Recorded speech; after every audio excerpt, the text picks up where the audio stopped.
दिन खास ओकेशन पे तो जरूरी है थोड़ा बहुत। और पान में 2 पान बड़े अच्छे होते हैं, एक होता है सोफिया पान, सोफिया पान, और एक होता है मगही कच्चा पान, हरा पान होता है वो, कच्चा तीखा लगता है वो मगही पान। ये दोनों पान बड़े अच्छे होते हैं। मैं खाता नहीं हूँ पान, मतलब कभी कभी जब ऐसा मतलब पता लगता है तो महोबा, देसावरी, कलकतिया पान, कपूरी, बंगला, ये मगही पान, सांची, बनारसी, सोफिया, मीठा एवं रामटेक, ये सब पान की प्रजातियां हैं, कई बार पूछी गई एग्जाम में। और पान प्रयोग एवं प्रशिक्षण केंद्र जो बनाया गया है वह महोबा में स्थित है।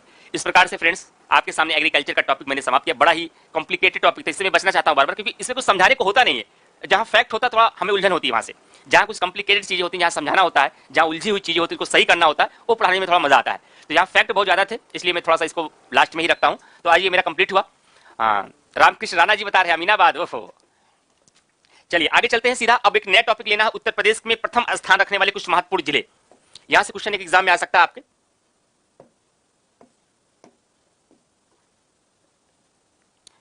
उत्तर प्रदेश में प्रथम स्थान रखने वाले जिले, 15 मिनट का टॉपिक होगा। उत्तर प्रदेश में प्रथम स्थान रखने वाले जिले, आप पढ़े सब है, बस आप जब हम रिपीट करेंगे तो एक बार चीजें आपको फर्स्ट वाली याद आएंगी। और केवल मैं यही क्यों बता रहा हूं, क्योंकि आपको पता है कि लास्ट में एग्जाम में प्रथम स्थान वाले जिले खूब क्वेश्चन बनते हैं, तो कम से कम लास्ट में आपको पता चल पाए प्रथम स्थान वाले जिले कौन से। मैं लिख रहा हूं, जरा आप देखते, आपका कुछ चीजें याद है कि आप भूल जा रहे हैं सब। मैं नाम बाहर लिख रहा हूं, आप कमेंट बॉक्स में आंसर देके बताइएगा। अनुसूचित जाति के मामले में जनसंख्या में प्रथम स्थान, दिल से, जनसंख्या में प्रथम स्थान वाला जिला कौन सा है, कमेंट बॉक्स में करके बताइए, तब मैं आंसर बाद में लिखूंगा। और अनुसूचित जाति वाला प्रतिशत में प्रथम स्थान वाला जिला कौन सा है। और अनुसूचित, देखते हैं कमेंट बॉक्स में आप लोग आंसर दे रहे हैं या नहीं। अनुसूचित जनजाति प्रतिशत और जनसंख्या दोनों में नंबर 1 कौन है, दोनों में प्रथम कौन है। सर्वाधिक लिंगा अनुपात, सर्वाधिक लिंगा अनुपात में कौन है।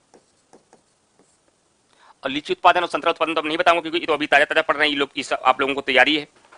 सर्वाधिक लंबाई नहरों की, आप लोग कमेंट बॉक्स में आंसर देते रहिए, मैं इस बार फैक्ट बाहर लिख रहा हूं, आंसर बाद में लिखूंगा। सर्वाधिक नहर लंबाई में, सर्वाधिक अवनलिका अपर्दन, अवनलिका अपर्दन मतलब समझते हैं, जहां पर मिट्टी का कटाव सर्वाधिक होता हो। सर्वाधिक अवनलिका अपर्दन वाला जिला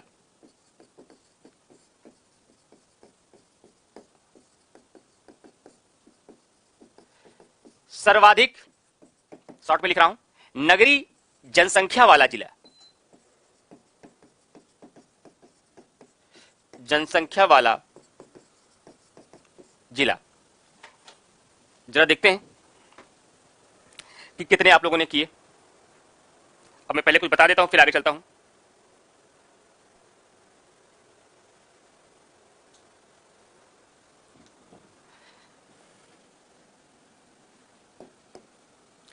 ये आपका एक डिस्ट्रिक्ट है यहां सीतापुर। सीतापुर में सर्वाधिक अनुसूचित जाति, अनुसूचित जाति यानी एससी, शेड्यूल कास्ट, जनसंख्या में नंबर 1 है। और यही डिस्ट्रिक्ट का है आपका प्रयागराज के बगल में ही सटा हुआ है कौशाम्बी। कौशाम्बी में अनुसूचित जाति सर्वाधिक है, लेकिन किसमें, प्रतिशत में। जनसंख्या और प्रतिशत का मतलब समझते हैं क्या, जैसे ये कोई जिला है, इसमें कहा जाए इसमें 80 अनुसूचित जाति हैं, ये बहुत कहा जाए इसमें केवल 50 अनुसूचित जाति हैं, तो जनसंख्या के मामले में कहा जाता है यहां ज्यादा है। लेकिन अगर मैं कहूं कि यहां पर परसेंटेज का मतलब क्या हुआ, जितनी कुल जनसंख्या है, कुल जनसंख्या में परसेंटेज इनकी की जाए तो 33% जनसंख्या इनकी अनुसूचित जाति की है, तो प्रतिशतता के मामले में तो अधिक है, लेकिन जनसंख्या के मामले में ये अधिक है। तो उसी तरीके से ध्यान रखिएगा, पॉपुलेशन की बात की जाए तो अनुसूचित जाति जनसंख्या में सर्वाधिक सीतापुर में है, लेकिन परसेंटेज की बात की जाए सर्वाधिक प्रतिशत कहां पर निवास करता है अनुसूचित जातियों का, तो कौशाम्बी में करता है।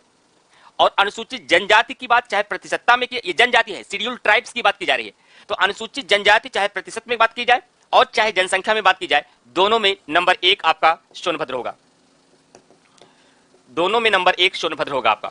सर्वाधिक नहर लंबाई में बात की जाए तो आपका रायबरेली है, और सर्वाधिक नगरीय जनसंख्या वाला जिला जो आपका है वो आपका गाजियाबाद है,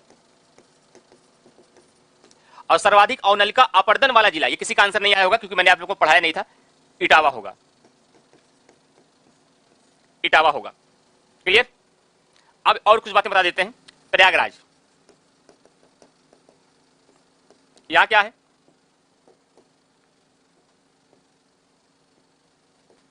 यहां पर सर्वाधिक जनसंख्या तो है ही है, उसके अलावा 2 क्वेश्चन और पूछा जाता है। क्या पूछा जाता है? सर्वाधिक महिला जनसंख्या, और क्या पूछा जाता है? सर्वाधिक शिशु जनसंख्या, और क्या पूछा जाता है? सर्वाधिक विधानसभा वाला जिला। कितने विधानसभा क्षेत्र हैं प्रयागराज में?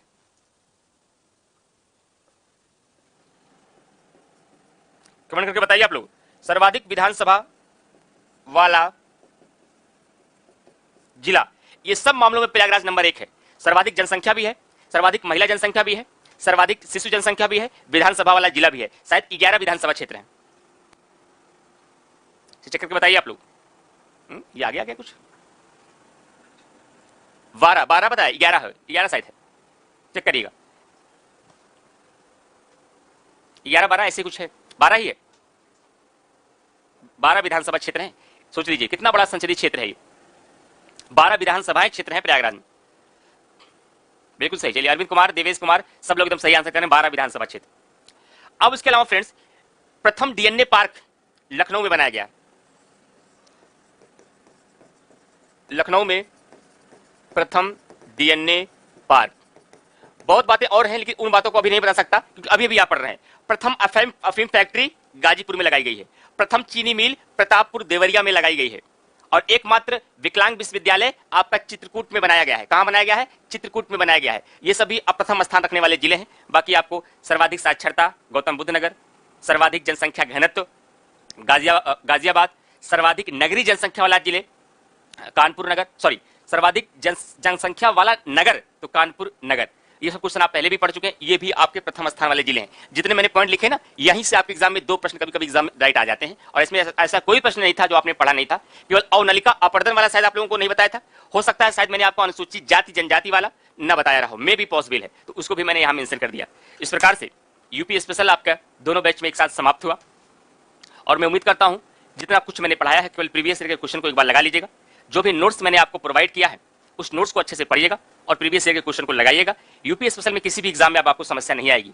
जब मेंस लेवल पे कभी डिस्कस किया जाएगा तो मेंस लेवल पे फिर अलग से हम लोग पढ़ाएंगे और भी चीजों को, तो मेंस की क्लासेस कभी पढ़ाई जाएंगी। तो प्रीलिम्स लेवल पे अब आपको यूपी स्पेशल से समस्याएं नहीं होंगी।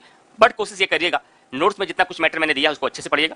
प्रीवियस ईयर के क्वेश्चन जहां जितना मिलते हैं उसको सॉल्व करते रहिएगा और 1-2 बार वीडियो और देखिएगा। जब जब रिवीजन करने का मन हो तो इसको आप लोग मैपिंग के माध्यम से दर्शाते रहिएगा। यूपी स्पेशल अब नहीं भूलेगा। और खुद से अब चाहे बिहार स्पेशल पढ़िएगा, चाहे एमपी स्पेशल पढ़िएगा, चाहे राजस्थान स्पेशल पढ़िएगा, ऐसे ही पढ़ने का प्रयास करिएगा। कोई भी स्पेशल से क्वेश्चन आपका कभी गड़बड़ नहीं होगा। तो बहुत बहुत शुक्रिया आप सभी लोगों का। एक लंबा साथ रहा आप लोगों के साथ मेरा। पहले इंडियन पॉलिटी में मेरा आपका साथ हुआ, फिर उसके बाद यूपी स्पेशल में मेरा साथ हुआ। ये मेरी और आपकी आखिरी क्लास थी यूपी स्पेशल में। पीसीएस के लिए करंट अफेयर की क्लास आपकी रेगुलर होती रहेगी। और मेरी शुभकामनाएं अपने सभी स्टूडेंट्स के साथ हैं कि आप अपने उम्र के चाहे जिस पड़ाव में, चाहे आप बिगिनर्स हैं, चाहे आप अंतिम कोशिश के लिए लगे हुए हैं, इस बार आपको ऊपर वाला सफलता जरूर दे और आप कामयाब होकर वापस लौटे। लेकिन उसके पीछे आपकी मेहनत ईमानदारी के साथ होनी चाहिए। आपका प्रयास पूरे मन और पूरे मनोयोग से और पूरी लिप्सा के साथ होनी चाहिए, ताकि कल आप जब परीक्षा में बैठें तो आपको यह ना लगे कि हमने तो काम ही नहीं किया, कहां से होगा। बल्कि जब आप एग्जाम में जाएं तो आप ये कहें मैंने अपनी तरफ से कुछ नहीं छोड़ा है। जब आप ये कहने के लायक जिस भी काम में हो जाएंगे मैंने अपनी तरफ से कुछ नहीं छोड़ा है, तो सफलता की संभावनाएं ज्यादा बढ़ जाती हैं। तो मुझे उम्मीद है कि आप सभी लोग बहुत मैच्योर स्टूडेंट्स हैं, बहुत डिसिप्लिन स्टूडेंट्स हैं, बहुत ही अनुशासित स्टूडेंट हैं। और लगातार आप लोग पिछले कई घंटों से मेरे साथ रहे, पॉलिटी से लेकर यूपी स्पेशल तक बहुत ही अनुशासित तरीके से आप लोगों ने क्लास किया, बहुत ही सम्मान के साथ आप लोगों ने पढ़ा। और मैं भी आप लोगों से ये दुआएं करता हूं और ये ऊपर वाले भगवान से ये प्रार्थना भी करता हूं कि आप लोग जिस भी मकसद में है, जिस भी लक्ष्य को निर्धारित किए हैं वो लक्ष्य आपको मिले जरूर और जरूर मिलेगा। ये यकीन पूरा भरोसे के साथ मैं कह सकता हूं कि कोई भी व्यक्ति अपने जीवन में किसी भी लक्ष्य को निर्धारित करे वो लक्ष्य उसे मिलता है। बस मायने ये रखता है कि उस लक्ष्य के पीछे निरंतर आप किस तरीके से आगे बढ़ते हैं। यदि आप निरंतर आप डिटर्मिनेशन के साथ, रेगुलरिटी के साथ, परसेवरेंस के साथ आगे बढ़ते हैं तो दुनिया की ऐसी कोई ताकत नहीं है कि आपको लक्ष्य पहुंचने से रोक सके। बस आपको खुद के प्रति ईमानदार होना चाहिए, अपने काम के प्रति ईमानदार होना चाहिए। और जाते जाते बस एक संदेश आप लोगों का है कि आप लोग अपने मकसद में कामयाब होइए ना होइए, लेकिन आपको हमेशा एक अच्छा इंसान बन के लाइफ में आगे बढ़ना है। सफलता तो मिलनी ही है। सफल होने का जिंदगी में तात्पर्य नहीं है। कोई आपसे डिफिनेशन पूछे what is the meaning of the success, तो सक्सेस का मतलब केवल एकमात्र ये नहीं कि मैंने जिस एग्जाम की तैयारी की मैं उसमें सफल हो गया, सिलेक्ट हो गया, मैंने टॉप कर लिया तब मैं सफल हूं। सफल होने के बहुत मायने होते हैं जिंदगी में और सफलता के बहुत सारे पैरामीटर्स होते हैं और पैरामीटर्स को भी पूरा करके जिंदगी में सफल हुआ जा सकता है। बस उसके पीछे आप क्या जरूरत है, एक अच्छा इंसान बनने की, एक ह्यूमनिटी बनने की, जो देश की गंगा जमुनी तहजीब है उसको संजोए रखने के लिए। तो आप एक अच्छा इंसान बनकर जब आगे बढ़ेंगे, शोषित वर्गों का ध्यान रखेंगे, हमेशा कभी भी बड़े और छोटे को लेकर के, दलित को लेकर के, बड़ी जातियों को लेकर के आपस में कोई भेदभाव नहीं होगा। एक अच्छे इंसान, एक ह्यूमनिटी के साथ आप आगे बढ़ेंगे तो आप एक सफल इंसान वैसे ही हैं। तो सफलता का पैमाना इस बात से नहीं होता है कि आपने एग्जाम क्रैक कर लिया। सफलता का पैमाना इस बात से होता है कि जीवन में आप जीवन के मूल्य को एक आदर्श सोच के साथ आगे बढ़ते हैं, जीते हैं या नहीं, वो आपकी सफलता का मानक का निर्धारण करता है। तो कभी भी आदमी मेहनत करने वाला, सही रास्तों पे चलने वाला, ईमानदारी के साथ लगने वाला कभी असफल नहीं हो सकता। वो हो सकता है इतना हो जाए कि जो ख्वाब उसने देखा था, जो लक्ष्य निर्धारित किया था, वहां ना पहुंचकर कहीं और पहुंचेगा, लेकिन जहां भी पहुंचेगा वो कामयाब हो जाएगा। ये ध्यान रखिएगा। बस आप लोग आगे बढ़िए, लाइफ में हमेशा खुश रहिए। और मेरे पूरे क्लास के दरमियान अगर कभी भी किसी को मैं डांटा हूं, किसी को कोई समझाया हूं, किसी को कोई बात हो, अगर कोई मेरी तरफ से मेरी किसी बातों का किसी को कोई ठेस हो, उसके लिए मैं क्षमा प्रार्थी हूं। बस लाइफ में आगे बढ़िए। मिलता रहूंगा आप लोगों को करंट अफेयर की क्लास में। और खुद सुरक्षित रहिए, घर पे रहिए, इस महामारी से निकलकर बाहर आइए और अपने आसपास के लोगों को भी कम से कम जो ज्ञान आपके पास है, जो नैतिकता आपके पास है, उन लोगों तक पहुंचाइए, लोगों को सिखाइए, अपने आसपास का अच्छे माहौल को क्रिएट करिए। क्योंकि प्रत्येक व्यक्ति में ये काबिलियत होती है कि वह पूरे देश को नहीं, पूरे समाज को नहीं, कम से कम अपने आसपास के लोगों को सही कर सकता है। तो अगर हर व्यक्ति यही ठान ले कि कम से कम हम अपने आसपास के लोगों को बेहतर रास्ते पे चलने के लिए समझा सकते हैं, सही रास्ते पे चलने के लिए उनको हम निर्देश दे सकते हैं और सही बातें सिखा सकते हैं, इतना ही प्रत्येक व्यक्ति अपनी जिम्मेदारी निभा देना, तो पूरा हिंदुस्तान वही खूबसूरती के लिए शायद पूरे विश्व में आगामी 100 वर्षों तक फिर जाना जाएगा जिसके लिए अब तक वह जाना गया है। तो इसके लिए भी कोशिश करते रहिए और पढ़ते रहिए। करंट अफेयर में आपसे मिलता रहूंगा। Thank you all of you. खुश रहिए, मस्त रहिए और जिंदगी में कामयाब रहिए।